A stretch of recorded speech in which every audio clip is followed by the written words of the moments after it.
You're watching Asian Invasion. This is Tiny Lister. And we're watching Asian Invasion.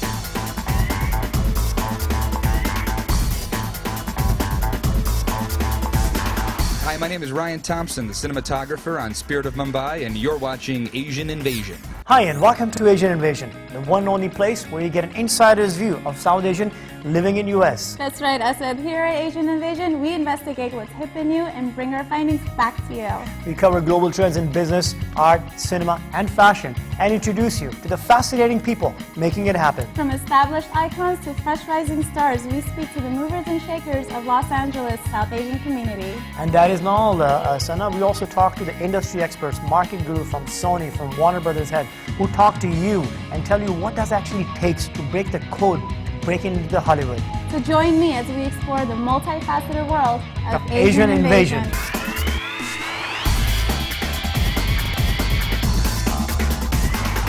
So let's look at our first guest, Babu Subramaniam. Babu started off his career as a production assistant and script supervisor. Babu later on went to work with India's leading filmmakers such as Mahesh Bhatt.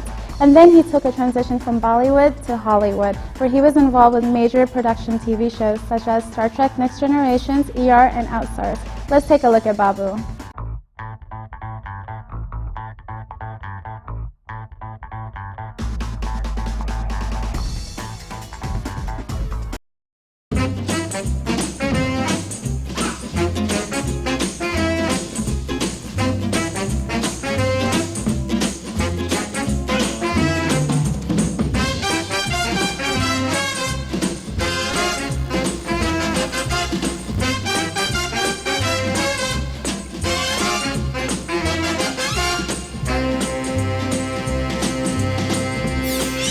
I worked on ER starting in '94. We did the pilot in '94. The series was launched in '95. And I got my first shot at directing in '99. So I realized where my weaknesses were once I got an opportunity to direct. And I went back and started working on those skills, especially working with actors. I did a play, which was a big help. And even till today, I like to take, I did a workshop with Adrian Weiss called Acting for Writers and Directors. It was a really good workshop, and that taught me a lot. And, you know, it's a constant process of getting better at working with actors. Well, I all started with working with Mahesh. You know, Mahesh was like a friend, right? And Mahesh's dad was a director. And the friend situation kind of like then transitioned to I became an assistant to him. So it was weird, and this happens a lot in Bollywood. So I came to New York, I was trying to find work, you know, I had visa issues and all kinds of other issues that you kind of like, you know, there are all these hurdles that you, but I was obsessed, you know, I was like really obsessed about wanting to get to where I wanted to get to. Passion. Yeah, you got to be, any craft in this business requires passion. And for a director, I think the job of the director really is you got to know what everybody else's job is. And Elia Kazan comes to mind when you talk about, you know, I mean, you as a director, when you walk on the set, you got to, I mean, like, you got to know everything that there is to know about the people that you're working with, especially the actors. I mean, like when I prepare for a movie, or a television episode, I go online and I go find out who these actors are, where do they come from. I make these small 3x5 cards and I have it with them so that, and I know like if there's a certain actor, I know that he's like I just did Memphis Beat with Jason Lee, and I know I found out that Jason Lee was a great skateboarder. You know, and he had a skateboard company. So there you are working on the set, you know, and suddenly in a conversation, you know a little bit more about Jason Lee than he does about you. So you're always a step ahead. Exactly. You got to stay ahead of the game, yeah. and just totally be prepared when you walk onto the set, and always have a plan B and a plan C. If I don't get an assignment to direct, I work as a first assistant director because I need to stay connected, yeah. You know, and I need to stay working. But I've become like I'm a little bit more sought after because I've already directed episodes. So people want first assistant directors that have experience as a director. because it helps the company get the director's job done easier. So I go back and forth just to be able to stay alive in the business. I worked with a director called Tony Bill many years ago, and Tony, is a very well-known producer, director, actor. He's an old-time actor, then became a producer, director. He produced Taxi Driver and a lot of big movies. And he would say, Babs, if you want to direct, the challenge is how to learn to stay out of the way. When you come into this town, whether it's LA or New York, and you want to work in the entertainment business, you're an actor, you're a cameraman, you're a producer, and everybody wants to work in the business. But the business is such a closed shop. I mean, everything is unionized, and they make it very, very difficult for you to break in. Like there's a rule here.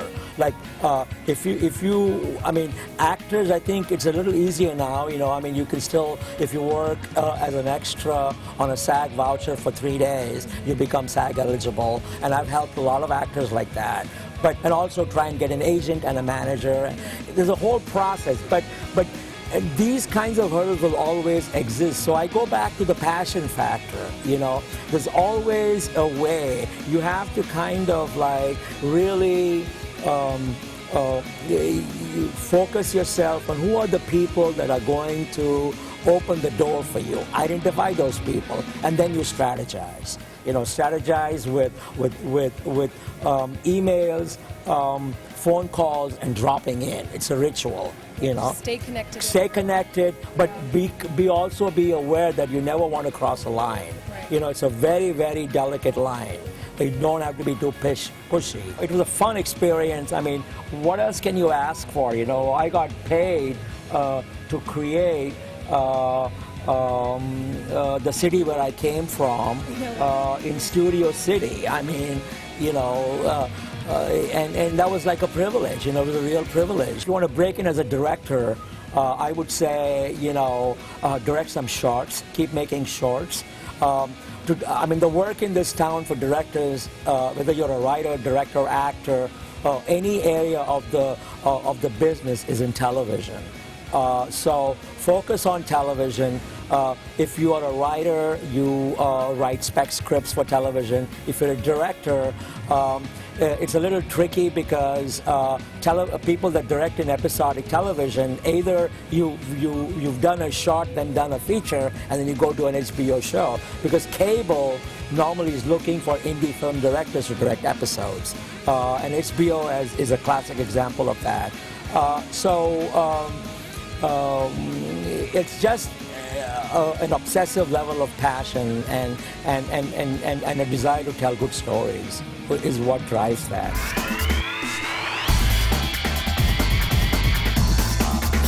Wow, Babu's definitely an impressive director. Now let's look at someone just as impressive. Film producer Prashant Shah.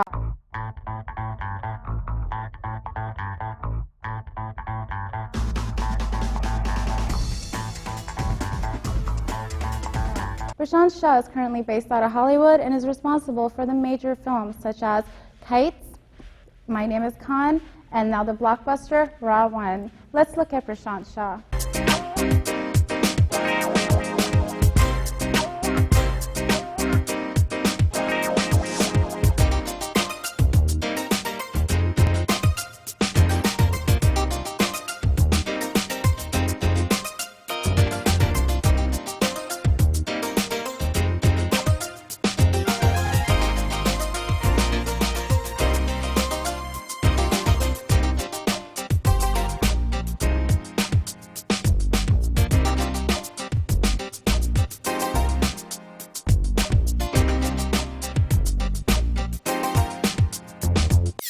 After age 19, I moved out from the industry and got into the corporate world. Lived in Africa for a few years, lived in London for a few years, and realized that my passion and dream was always to work in Hollywood. It doesn't matter whether it's you're in Hollywood or you're in Bollywood. It doesn't matter which film industry, whether it's in Nigeria or in New York or in Los Angeles, whether it is in Poly Hill or whether it is in Beverly Hills, the struggle is the same, and the crunching of your time and trying to focus into the market of entertainment world is not as easy or as simple. And in this world, it's not how much of education or what PhD you have and how many degrees you have qualified with, or how many people you know with, but it's all about your zeal and your energy that you have to focus into this industry. And that was my first hands-on experience working in USA onto the film industry. And it was quite a challenge in the city of New York to shoot for 15 days with Dev Anand, his first film in the US, my first film working and trying to make my dream come true. And we did it. So it was a very organic way of filmmaking. But I can say this today, that was the best PhD I had. That was actually my master's of engineering into filmmaking that I learned from a legend like him. And he had the support that he gave me, and he entrusted in everything that I did. So I was not only a production designer, not only his driver, not only his line producer, but also giving him creative ideas on choreography that I had no idea what to do, and we would just decide on the set, and I would tell him, Dave sir, what is the scene for today? What are we shooting? And he would say, don't worry, let's get to the location, we'll figure out what we're shooting. So it was an amazing way of filmmaking. So typically a line producer is the person who gets outsourced on behalf of a production company or on behalf of a producer. Typically the job responsibility involves not only just making the picture for the company or being outsourced by the production company as a line producer, but it also involves into creating the best logistic solutions and creative solutions for the script that has been given to the line producer. And that's my creative aspect. I figure out in what best capacity, whether it's bringing in a product placement from an advertising agency or making sure there's an Aquafina water bottle on the sets of Dostana, so we get free water bottles for the entire crew for 45 days, where I save $45,000 into my cost, or whether it's trying to get product placements from manufacturers who want to do in-film product placements, so we try and get money for the film. Working with all the big talents out of India, whether it is Rakesh Roshan or Hrithik Roshan, Karan Johar, and now the last project with Shah Rukh. My experience has been that Shah Rukh is a very humble human being, as they all have been, and it has not been difficult yet for me to work with them, and vice versa. We work more like a family. It is not when Shah Rukh calls up or Karan calls up and says, hey, I've got this project and I want you to execute this project, and how are you going to work and what are you going to do in this? Now those questions are over, where we don't work for each other, we work with each other. Like RA1, when Shah Rukh narrated the script to me and he said, you decide where you want to make this film and we'll shoot it over there, but my dream is to shoot in Tokyo. And that time I said, you know, a can of Coca-Cola in Tokyo is anywhere between $2 on the street. And as a producer, I cannot afford that. So Shah Rukh, let's shift it to somewhere else where I can afford to make this film. And initially it was supposed to be in Miami. We designed the whole film. We spent almost 2 months in Miami trying to put the picture together. And then coincidentally, the London tax incentives came in, and Shah Rukh said, hey Prashant, why not we move this to London, and we're getting better incentives, paisa bhi bach jayega, and we'll be able to make the picture. First question he asked me, what do you think of the project? And I said, I don't know, this cannot be a typical romantic family drama film, because it's a lot of action, a lot of blowing up of cars and blowing up of buildings and structures. So it has to be a very expensive film, and based just on my understanding of cinema business, at that time I targeted the budget to be anywhere between 18 to 20 million, and he looked at me and said, you sure about this? I said, yeah, I'm sure about that. It may go more, and he said, okay, then let's play this game. I've never indulged into television, so finally I'm getting into television, and I'm producing a television show for MTV. And I have 3 films slated for next year that we are into pre-production. So my goal is in the next 10 years to have an inventory of anywhere between 45 to 50 content, whether it's for handheld, whether it's for television, whether it's for big screen, that we would like to be partner and be owner of. And that is what we are working on with other players that we have partnered with in past and in future that we are partnering with. My strongest message to anybody who wants to be into the film industry or be into the motion picture or television, first aspect is don't try to analyze too much. Just give it a thought, because it's a creative world. There is no thesis about it that you have to follow. There is no formula that works. There is no spreadsheet that gives the exact numbers based on what you do and what has to be done. You have to be very organic mentally, emotionally, yet you have to be very alert on the changing trends of the technology that is happening into the motion picture business. Yet at the same time, be very hands-on. You have to know every department from inside out, as opposed to outside in. Because if you do not know your basics, if you do not know what your garbage cost will be after the shoot, you will have probably a bill of $1,200 that you never anticipated because the garbage company charges for that location $1,200. So make sure you know from the garbage to the silver screen what it requires into the entire filmmaking process. And just be humble, just be straightforward. Even if people don't like you, or if you may think they don't trust you what you're saying, as long as you know what you're saying is true and is amicable to the team, you have to realize that it is not you who's making a film, it's not one individual who's making a film. From the guy who makes the chai on the set to the person who's in front of the camera, they are equally important. So just treat the entire team like a family, and I think the success will follow. Now, we've talked about producers and film directors. Let's talk about beautiful actress Pooja Batra. Pooja Batra recently starred in a movie called Spirits of Mumbai here in Hollywood. She's one of those actresses that took a transition from Bollywood to Hollywood. She's also a star of movies such as Virasat, Hasina Maan Jayegi, and Kahin Pyar Na Ho Jaye. Now, we had the honor of speaking to Pooja and her director. Let's take a look. Gosh, go kid!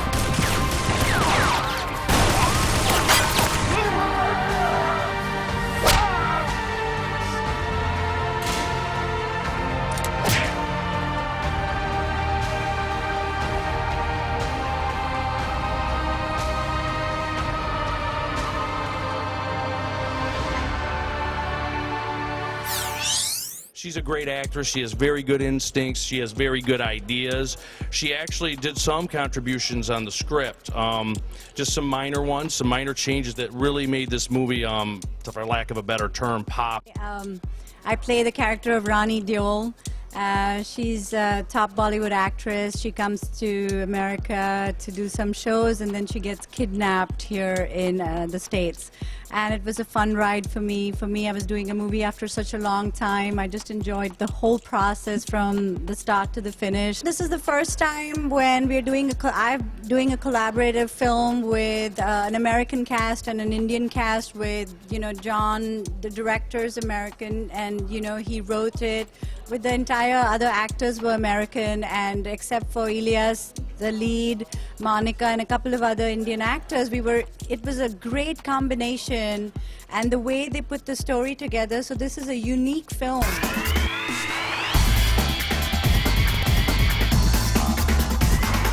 That's right, viewers. I'm back again. As we promised, me and Sana in the beginning of the show, we're going to be talking to the movers of shakers of actual Hollywood industry, from producers, from directors, from Warner Brothers, from Sony. And that's where you're going to find out what actually does it take from the genius's mind to produce, to direct, to shoot, to DP on one of those projects. Let's take a look.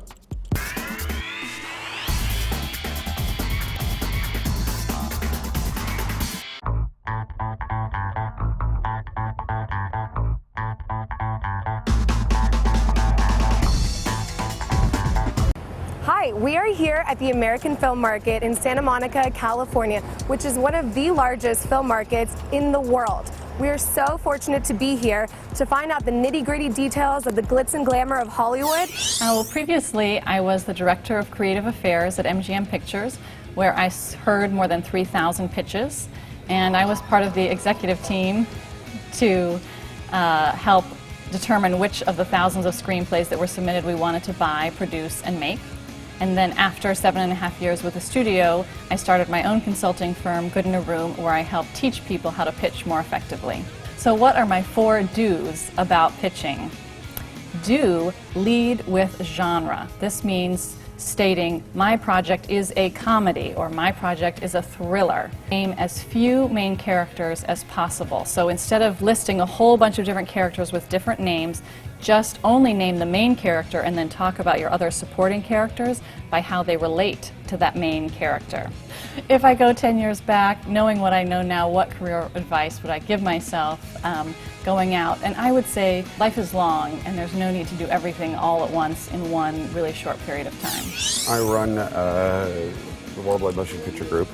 We're in 65 countries around the world, and we evaluate the playability and marketability of films, whether it's the potential playability and marketability at a script stage, all the way up through the production of a movie and into the marketing campaign. Our clients include every major studio, production companies, individual independent filmmakers, producers, writers, directors, and so on. One of the number one pieces of advice is that there's a huge difference between spin and what you yourself believe and what's true. Everyone, believes that their movie is for everyone, and sometimes that's the detriment of it. That you need to identify who the audience for your movie is, who the film resonates with, and then decide what the best way to market that movie would be. My name is Karina Kogan. I'm with Buzz Media, and we are a publisher of over 30 websites focused on pop culture, primarily celebrity entertainment and music. And I have a background primarily in digital marketing and business development.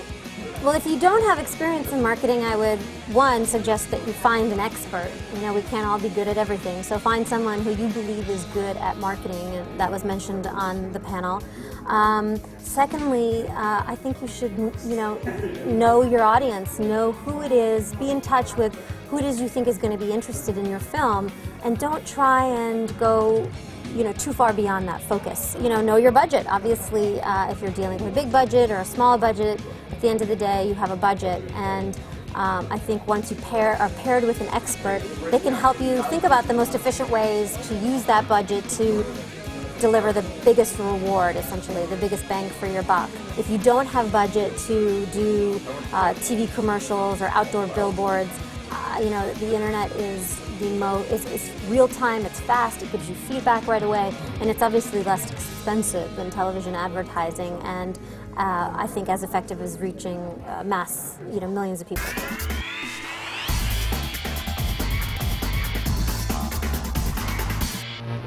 Hi, we are here in Los Angeles at the world premiere for the movie Immortals. I'm here right on the red carpet, and it's such a chilly night, but we're so excited to be here to show you guys one of our very own South Asian, very talented actresses, Freida Pinto, as well as her co-stars.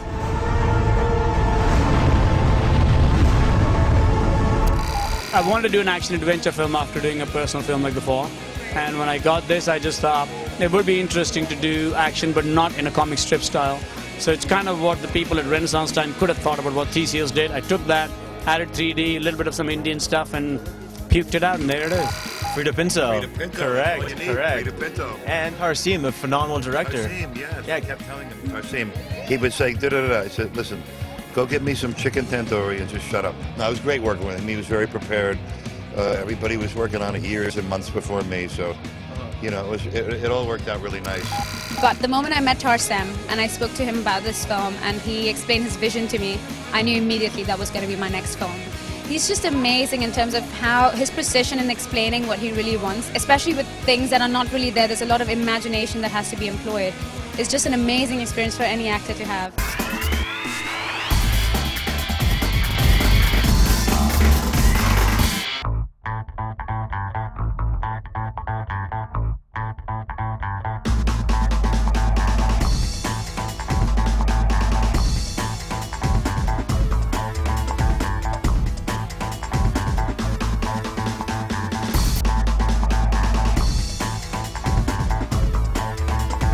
You're watching Asian Invasion. This is Tiny Lister.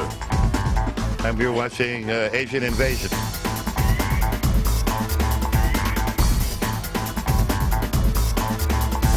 Hi, I'm Rishi Kapoor, and you're watching Asian Invasion. You're watching Asian Invasion. This is Tiny Lister. You done seen me in 171 movies. Bollywood. I'm down with y'all. Hey, put me in another movie, because I love it over there in India. God bless y'all. I see you. Bollywood, you're taking over. Y'all taking over. Hollywood, get ready. Sleep with your lights on.